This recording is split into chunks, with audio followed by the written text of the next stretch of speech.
Hey, it's Wake Up with KC. I'm KC. And today, when I'm talking about transformation, you got to change your mind, change your thoughts, how you feel, and what you do. Well, what if acting can be a tool to help you transform your life? And I have a very special guest joining us today, Dale Niehaus. And Dale, thank you for joining us.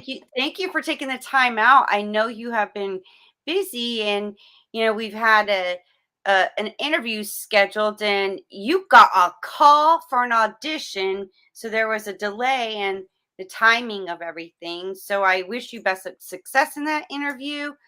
Can you share with the audience, a little bit about yourself, where you come from, what you're doing? Oh, absolutely. Yeah. Thank you for having me on the show, by the way, as well. I actually am not originally from Oklahoma. I actually live here in Oklahoma now, in Norman. But I'm originally from Southern Indiana, actually Evansville, which, I grew up there. And acting, I honestly didn't find until I moved out here, which was back in 2016, whenever I actually found it. And just did a play, really fell in love with it, and since then I've been actively pursuing it. Um, and I've been in a range of things, been in theater plays, been in films, been in commercials, just all around. And it's an absolute blast. In fact, I just got out of a audition for a short film actually, and where I'm playing a kind of a Polish doctor. So it's Oh, kind of I see the scrubs. You know what? You do look like a doctor now, just, looking at you. well, thank you. Well, so you said you recently got into acting and you fell in love with it. Is it like, I mean, I'm gonna be honest, like what age group are we talking about when you discovered like, hey, this is what I want to do. This is what I love to do. Well, um, finding it at what age was I when I found acting? About 35 is when I actually found it. Some people they find a lot younger. Now, when I was a kid, I did some plays in school, but I had such a terrifying fear of being in front of people that even doing speeches for class was the most dreadful thing for me in the world. And actually, until I did that first play in 2016, I was still scared to be in front of people. But my then wife, now my ex, actually is the one that encouraged me to try it just because of, hey, you know what? It might be fun for you. And honestly, it's the best thing that I did because I got over my fear of being in front of people talking. But yeah, I found it in my mid 30s and now I'm 41. And I absolutely love it. But I've known actors that didn't even get into the game until they're after 50. And I've known actors that started when they were kids. So that's the good thing about acting is you can be any age, no matter how young or how old, and you can always start at it. And you know what? I was just gonna, add to that, but you did it for me. So thank you. Um, I always talk about transformation. Mhm. Where we have limited beliefs, mental programmings, emotional energetic traumas. So, how do you change, from where you're at to where you want to be and become who you want to be? And I always say, transform to be the best version of yourself so you can live your best life now. Mhm. Would you agree that in a way you sort of have to act? Yeah. And like practicing, rehearsing, being a character or role that the person that you want to become. Mhm. Yeah, I mean, you absolutely do. I mean, it's absolutely you're having to practice. If you get a script, and let's say you audition, you still have to learn the lines in the script, and you have to kind of learn your personal character of who, what, where, why, when, how. Who are they? Why are they there? Where are they at? All that stuff to better understand exactly why they're doing or saying what they're saying, and also adding a personal touch of yourself. But it takes practice and all that to transform yourself into another person. And like with anything in life, actually, if, let's say if you're wanting to become a master carpenter, you absolutely have to do many things to kind of transform yourself to become that person. Or if you're trying to overcome some obstacle, You absolutely, it takes work and patience and effort to be able to actually transform yourself in that person. And same with acting. It's something you have to put the work in for in the study to actually become that other person you're trying to portray. So, I mean, I've heard other actors, like famous celebrity actors, and I've heard like they're pretty much say the same thing, but in different words. Hmm. And it's like you have to really feel, you know, whatever that character is doing or saying. It's your attitude and the feeling and the energy that you're putting into that character. Hmm. So, with that being said, if you wanted to transform your life, you can write out this character, what it looks like, what it's doing, how's it feel when it does what it does, and pretty much play the role. Yeah, actually, yeah. Practice practice makes perfect. That's what I keep saying.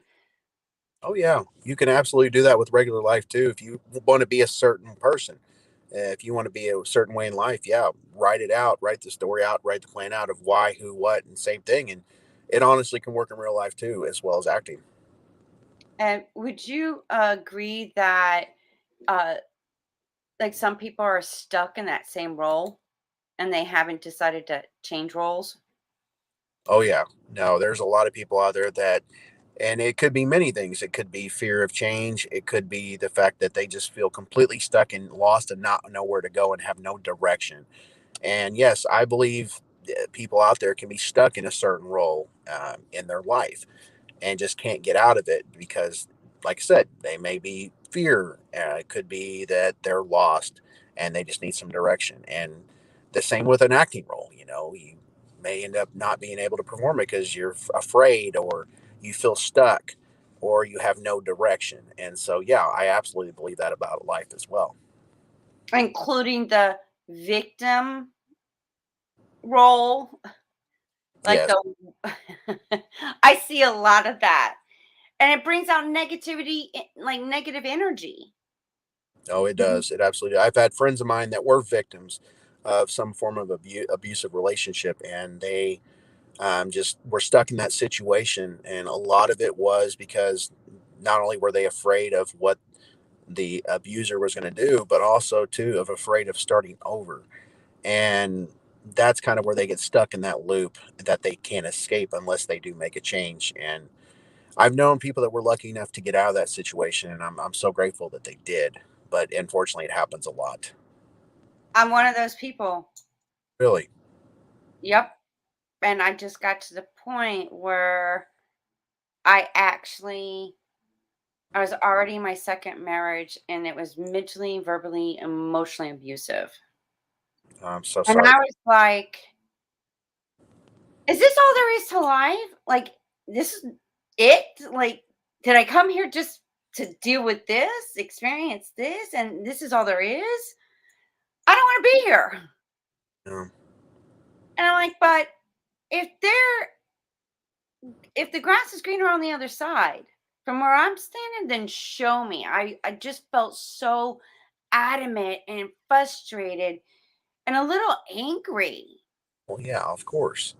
And that's when it was like a pivotal change. Like I experienced something and then it just started my journey.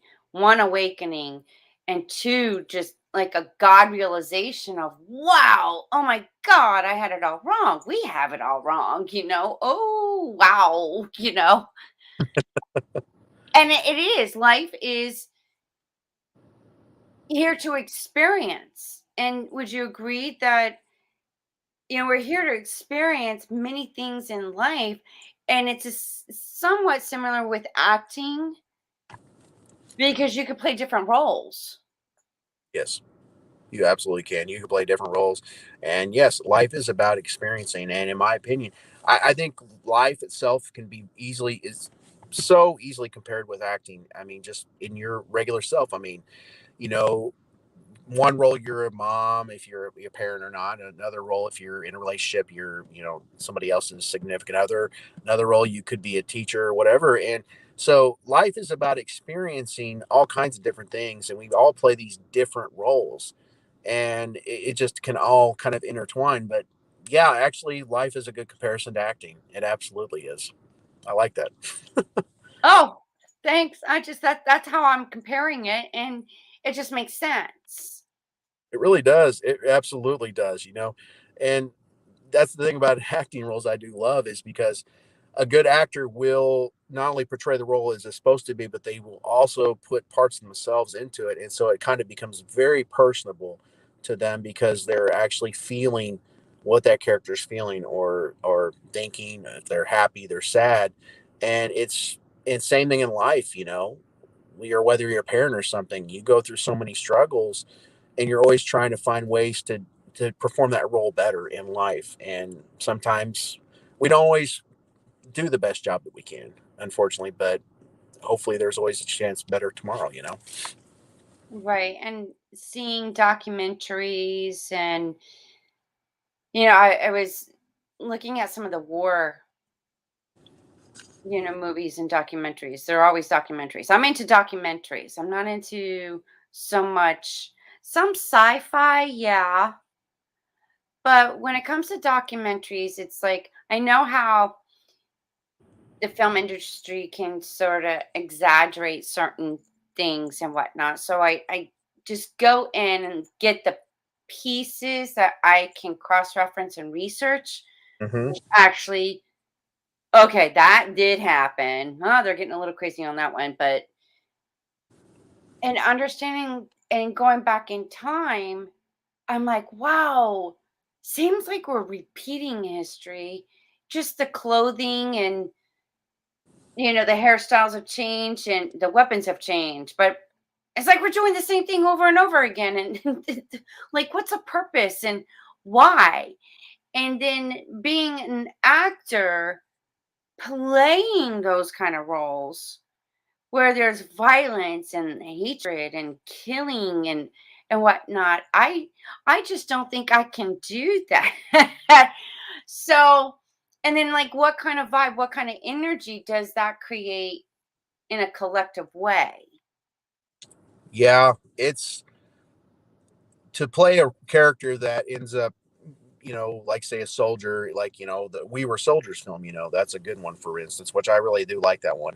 I heard that was a really good portrayal of that incident in Vietnam. But for like, say, if somebody's cast as a role as an abuser, you know, it's hard for them to probably get into that mindset. But also, too, I've known a lot of actors that went into a darker role, and they had to, at times between takes, they had to go off and calm themselves because it was so overwhelming, because they were playing something that just was absolutely horrible. Or like you said, violence too, you know, playing, like I said, I brought up a soldier, and it's almost like you're trying to understand why this person is the way they are or why they're there. Obviously, a soldier, they're there fighting a conflict because they believe in something bigger than themselves.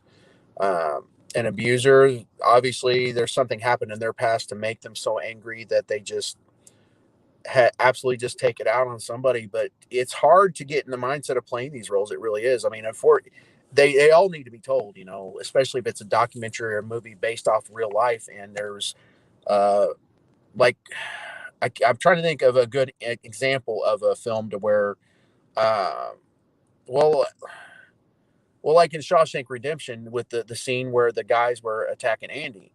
Um, you know, no, that wasn't based off reality. I'm sorry, I'm getting completely sidetracked. But it's just to get into that mindset. It's very emotional, and then to be able to come back out of that, it's very hard. In fact, I've known a lot of actors that have played some really dark roles that it took them a while to be able to, you know, to be able to come back out of that to where they didn't feel like absolute, you know, crap because they had to play a character like that, but they did a good job.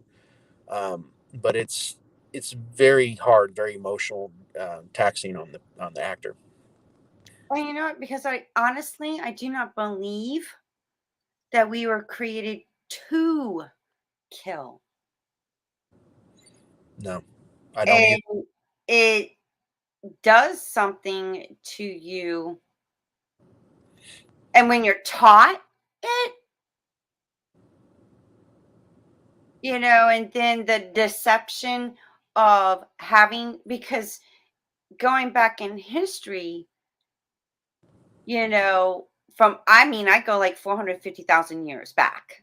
Yeah, Like there was civilization that long ago. absolutely. And we're so small-minded that we don't even think further back, Mm-mm. you know, and how the misconceptions of our origins and how we were created, as primitive workers. I'm like, holy cow.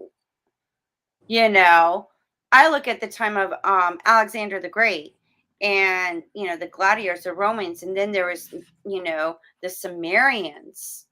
Oh yeah.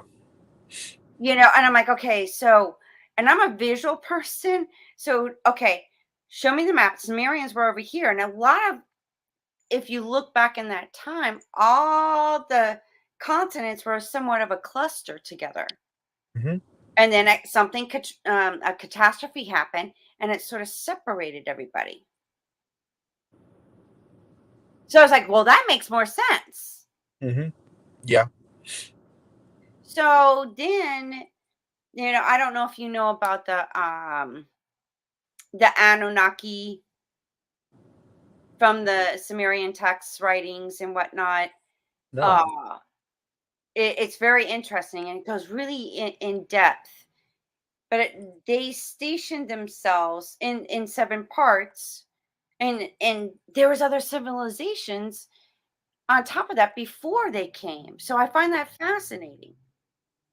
Yeah, Like, that we is. started wars. It was like, okay, you guys are fighting amongst each other, and then you got the human beings to fight for your battles, to fight against each other, to conquer and divide and take over the lands and whatnot. I'm like, wow, we are one big messed up family. Yeah, that sounds about right, actually. And I'm just looking around like, wow. And I'm like, so what do we do to change what we see with all the hatred and the violence? And how can acting help make that difference? You know, I think when you get stories that are told out there that honestly try to portray and show a better way of life and less violence, um, the right actor can actually move and motivate people. I mean, you look at a lot of films out there, a great actor can obviously motivate people. And there was a film I watched recently called American Underdog, the Kurt Warner story. And it was a really fun one. I was a background extra on that project. But Zach Levi plays Kurt Warner in it, and it's all about a person that has everything against life coming at him, and all he wants to do is be a pro football player, and he never gives up his dream. But he obviously has thrown every hurdle that he can have thrown at him, and it looks like everything's against him. But he keeps going and going until he makes it, and forever grateful for that. And that was very moving and motivating. A lot of people cried. A lot of people were motivated to be able to keep going, to follow their dreams. And so when you get something like that, and maybe a story or something that talks about putting guns down and violence down and just trying to be peaceful with one another, a right story and a right crew, right actors could honestly portray that and motivate and make people feel something and move them. And that's the great thing about acting. If you have an actor that is really good at what they do, not only does it not look like they're acting, but they're able to move an audience with whether their words or their movement or their emotions. And there's a lot of good movies out there that do that. And so, acting wise, can absolutely spread some positivity in the world, even if it's Hmm. for a couple hours of watching. It can spread something for sure. And you mentioned that movie, and I was thinking of Rudy. Rudy's another good one too. By the way, I loved watching that, especially growing up in Indiana, and him with Notre Dame. I absolutely love Rudy. That's a really good one. I love that. I cried. I was just like, and I was like, "Go, Rudy, That was a really, really good one about determination and not giving up. That was a heck of a good one right there. Rudy." Yep. And even though I'm not a Notre Dame fan, but That's it's still a good movie. oh I yeah, like movies like that. me too. You I love know, even the one, what was it? Oh my gosh, it has Will Smith in it. Happy something, the Pursuit of Happiness. Pursuit of Happiness. That was a really good, really good. Oh yeah, that. That's a perfect example of not giving up when everything is thrown at you. And that man, being single father, had everything thrown at him trying to get to Wall Street and be all that. That was, who it was intense. Mm-hmm. Oh yeah. Uh, so what? Okay, you just went for an audition, and like I said, I wish you the best of luck and success. Thank you. What other things or projects that you're looking forward to doing? Well, there's actually two that I'm still filming.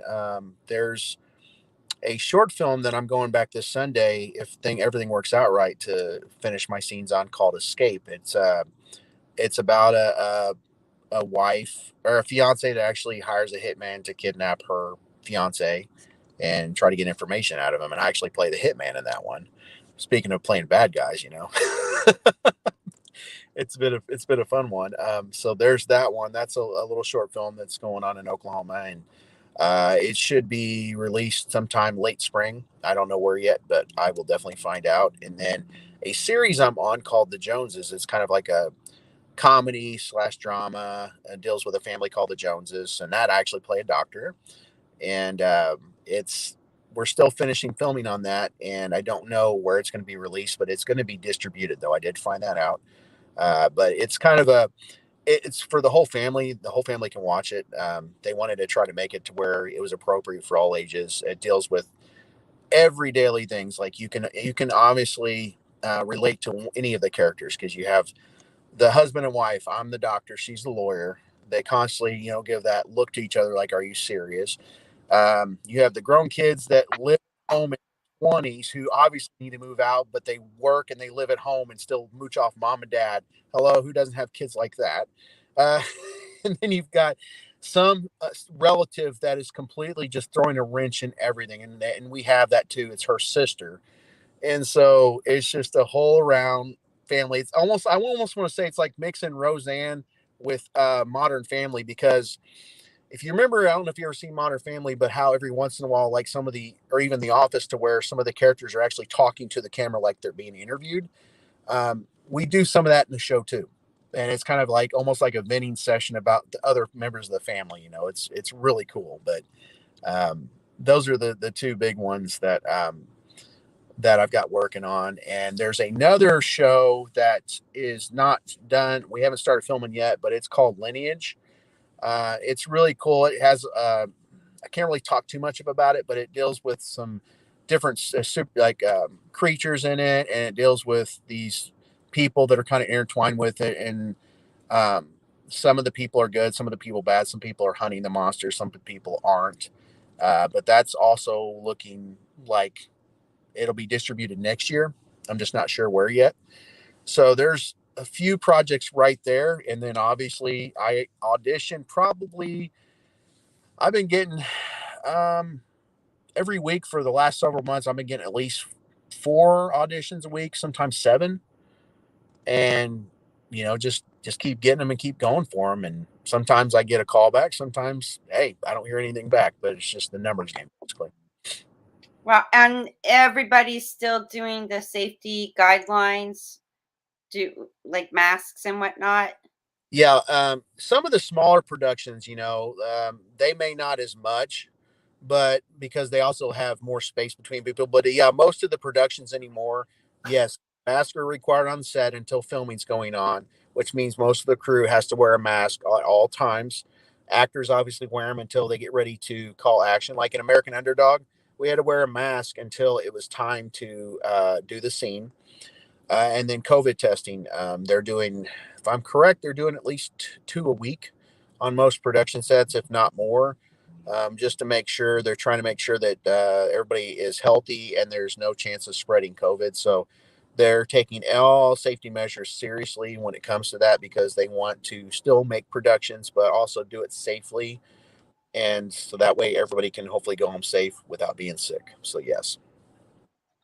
Wow. And since you're doing a film with I guess being a hitman, so Hmm. there's a gun involved and This, with the there's no gun in this one, actually. oh, oh, It's a crowbar. oh, okay, well that's good to know.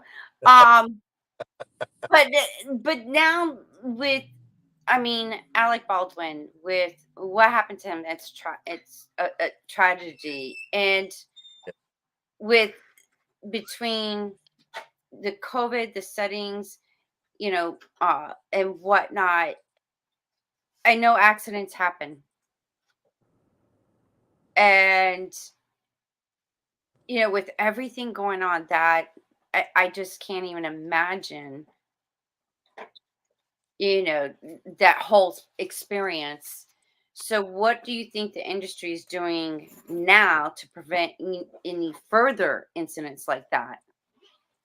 I've heard of a lot of productions that not only if there has to be a weapon on set, they have an actual weapons master there that actually is trained on the proper use of weapons and discharging. And what I'm hearing too is they're not only checking it, but they're handing it to the specific actor that is supposed to use it. And they're showing the actor, hey, this thing is empty. And if they're using blanks, whatever else, they're showing them it's blanks. And they're having the actor check it as well. And then whenever the scene is done, the actor is taking it back to the person that is in charge. And they're not only showing the person, hey, this thing is empty, it doesn't have any live ammunition in, and then the other person takes it and they're checking as well. They're taking absolute priority and safety with that, since especially since that happened. They're taking it very seriously because that was, I don't know. I wasn't on the set, so I don't know what happened, but something obviously went majorly wrong to where a weapon was not checked properly. And that's ridiculous because you should be able to feel safe being on a set with a weapon, even if it's a prop gun. You should still be able to safe.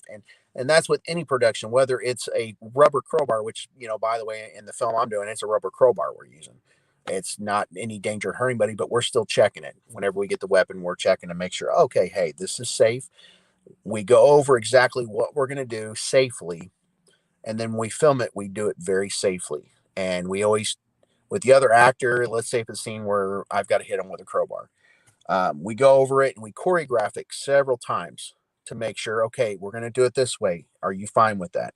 And okay, I hit you this way, is that okay? We make sure we go over everything to a fine point to make sure that everybody is safe. And a lot of productions are doing that now. They absolutely make sure that there is somebody there that is properly trained on proper weapon use and discharging to make sure they handle the weapons and they hand them to the right person to make sure they are safely there, to make sure they are not fully loaded. They are not, there's no live ammunition in there. And when they get them back, they double check it again, and so does the other person. So they are taking this very seriously. Wow. Yeah, because I see even TV shows, in the movies when there's, military. I'm like, wow, that's a lot of work to make Yeah. sure.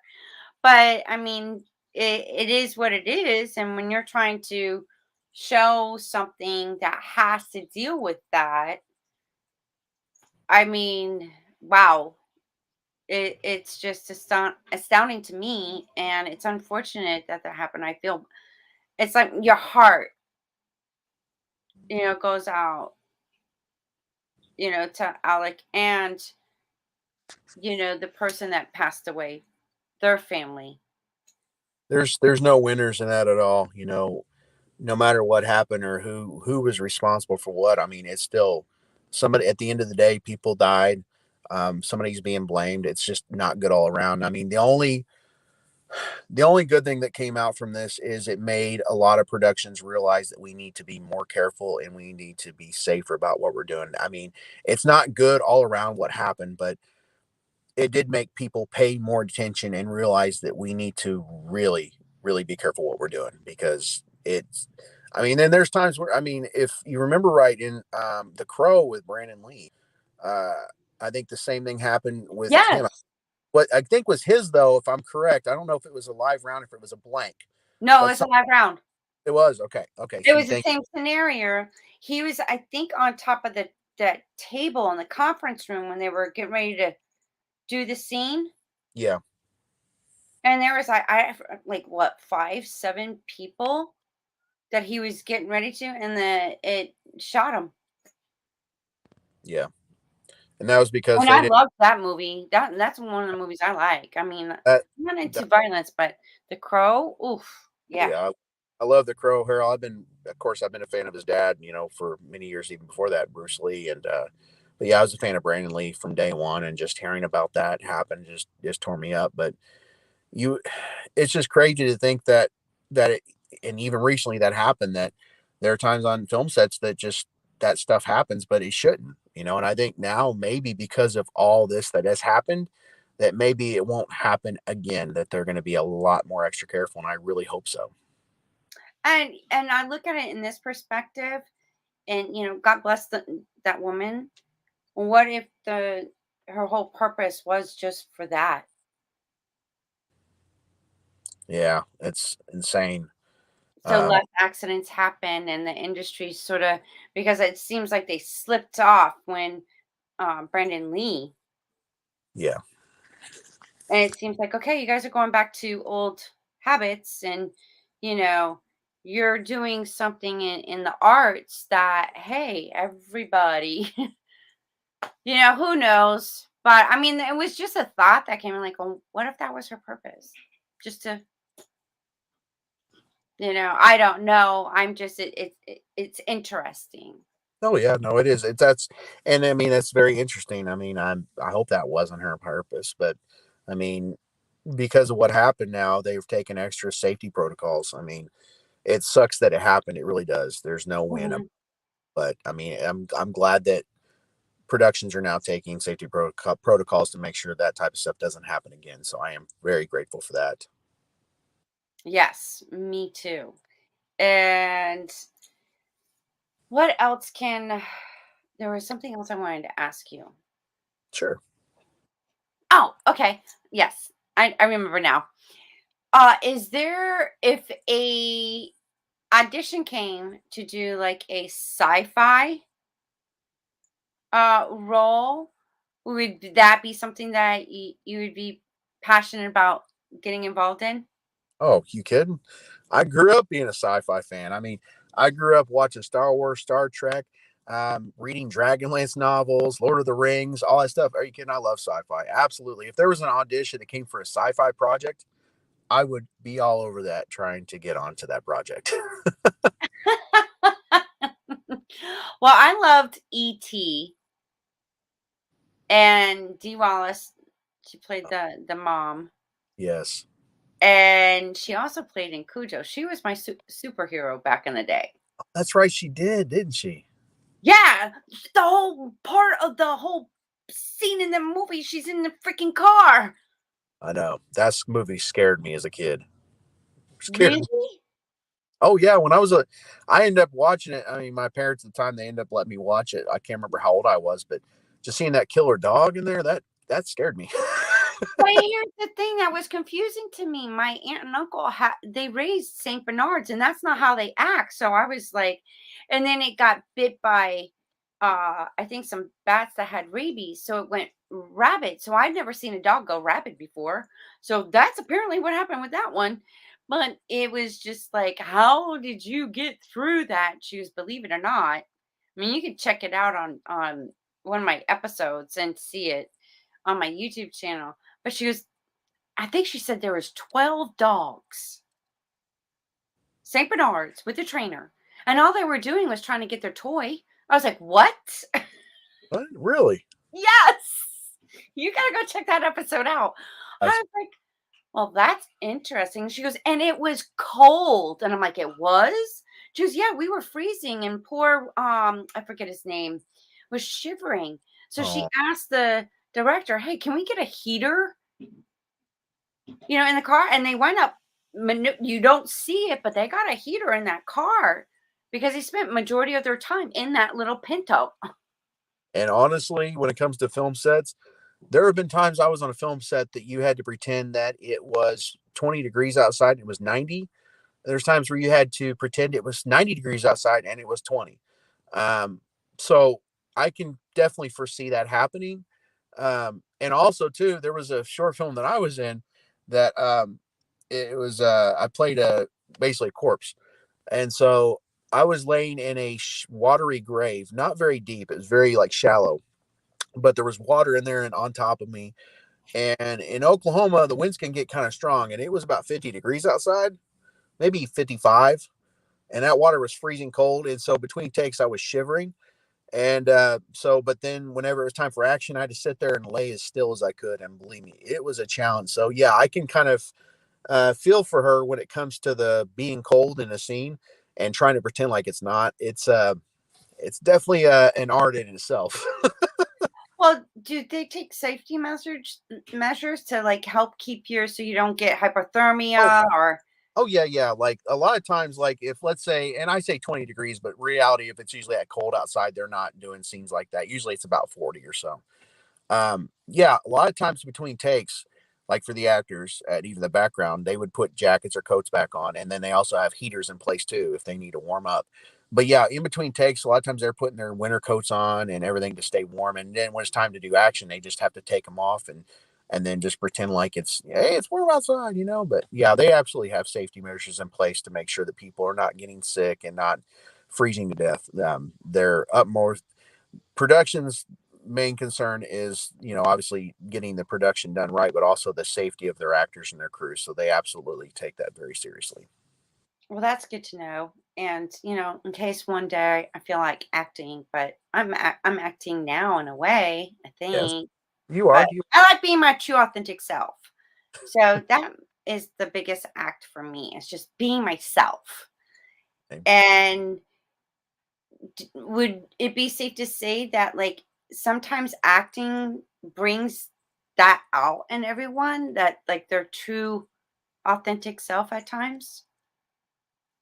I think so. I mean, I think as an actor, when you're trying to portray so many characters, you almost end up finding your authentic self in a sense because you're you're looking at a character and you're trying to put yourself in that position, but then you're also looking at your life too and think, okay, what would I do? And so it kind of forces you in a way to try to figure out your authentic self, um, and sometimes in acting you can get lost too. I mean, you can absolutely get lost and forget who you are.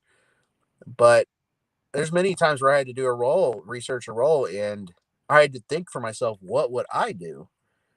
And then it kind of caused me to kind of go into thinking, well, maybe I would do this. And then like, okay, so this, okay. So it kind of does force you to kind of realize who you are at times, in my opinion. I mean, not always, but I think it definitely helps sometimes to kind of figure out your authentic self for sure. And then like playing certain roles like a negative role or like how would you know the difference between what it's like in one area of experiencing something and then the not experiencing it. You have to experience a little bit of both. So when you're playing an opposite role of somebody that's abusive, when you're not abusive, then you know what I'm saying? And then playing a role of being a victim, you understand because you're not truly experiencing it, but you're playing a part of of one or the other, the victim or the abuser, Right. where you could show compassion now and what it's like in I guess this reality of how people behave. Yeah. Would you think I mean, I'm just asking like do actors actually get that sort of concept like wow, I didn't know what it was like until I played this role? You know, yes, I do believe so. I mean, there's those out there that have experienced it, and those who haven't. I think when, let's say they're playing role of someone who beats his wife or something, or hits his kids or anything else. Um, a lot of times they'll research that type of person. They'll look up maybe like examples in history of people and kind of study that person a little bit and try to get into the mindset of maybe why they did what they did. But then they also kind of learn more about the victim side as well, so they can understand both sides. And then they realize, wow, I can't believe what this person went through. And a lot of times when they're playing that type of role, to be able to get in that mindset, it, like I was saying earlier, it's very emotionally taxing. And a lot of times they absolutely hate what they're playing sometimes, but it's necessary and it takes a toll. And a lot of times, like I've known actors that after the scene was done, they had to go off for a while to be able to get their head calmed down because they had to go to a dark place they didn't want to go to. But I absolutely believe that by if you have to play one of those roles, you absolutely learn both sides of it, and then you can really truly sympathize for a victim that truly was put through that, and it's heartbreaking to imagine anybody would be ever in that type of situation. Yes. And it's yeah, I don't know if I could play the role. I even when um Dee Wallace played that mom, I was like, I couldn't imagine.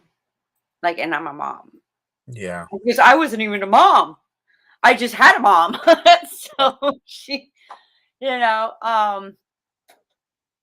it was truly thank you for taking the time in Sure. your busy schedule. I'm glad I we didn't miss each other, and Me too. I do wish that the your audition is a success and you get a second callback. I appreciate that very much. Yeah, it went really well.